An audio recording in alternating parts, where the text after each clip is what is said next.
Welcome back to art class with Mr. Poulos.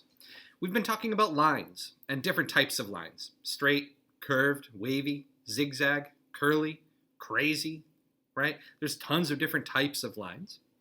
And today we're going to be making a picture that uses a whole bunch of these lines, and it's going to create some shapes.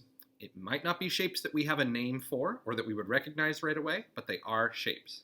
Let's get started. It's going to be fun. Okay, so to get started, you need a white paper and either a pencil or a marker. You can always start with pencil first and trace it with a marker later if that's easier for you. What I'd like you to do is to make 2 dots on every edge of this paper. So 1, 2. And now this side gets 1. 1, 2. The bottom, 1, 2. And the left, 1, 2. Now, I am going to be connecting 2 dots using a type of line that we've talked about before.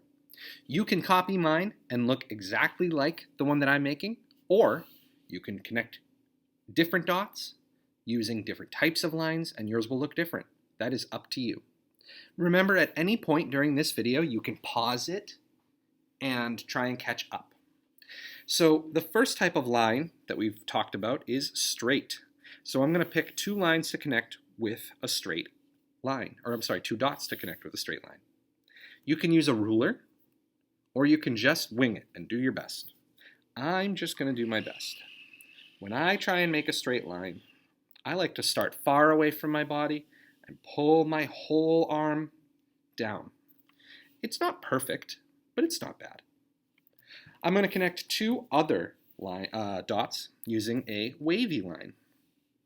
Now, I don't have a problem doing it this way, up to down, but if it's easier for you, turn your paper. And I'm making nice curves, up and down, like the waves on the ocean.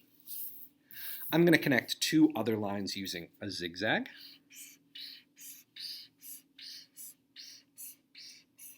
Sharp points. And for my last one, maybe I'll do a curly line. Now, making some of these might be hard for you, and that is okay. This kind of thing gets easier the more you do it. Just like with anything, the more you practice, the better you get. Now, we've been talking about lines, and we haven't really been talking about shape. But shape is going to be coming up a lot in this art class. Lines are used to create shapes. Now you might be saying, Mr. Poulos, I don't see any shapes on here. I don't see squares or circles or triangles, right? Well, those are geometric shapes. These are organic shapes, and you don't have to worry about that name right now. That's something we'll talk about more and more as you get older. But even though this doesn't look quite like a square or a rectangle or any shape that you're used to, it is a shape. It's got a nice space, and it's made up with these lines, and it's just a shape that doesn't have a name. What I want you to do is to give every shape its own color.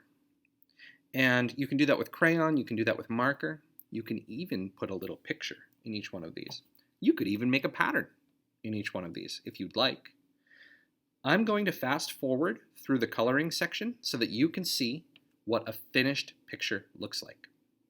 If you have bingo daughters or watercolor paints or paint sticks at home, they're great for a project like this because I have big open spaces. If you don't have those things, crayons and markers work just fine.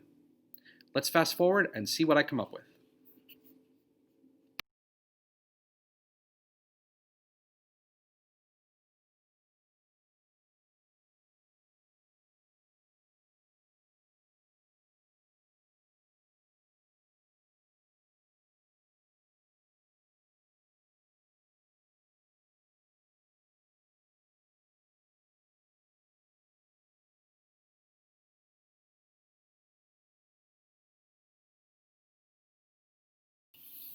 And there we go.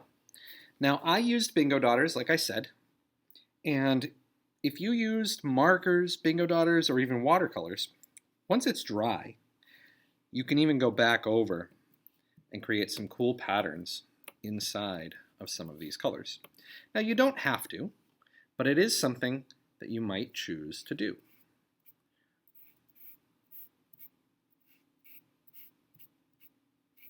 And here we have what I'm going to call a finished project.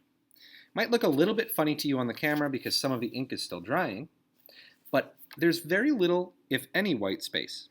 So you want to take your time and fill this up. I'm really looking forward to seeing what you guys come up with. I hope you enjoyed taking your little lines for a walk, and I'll see you guys next time.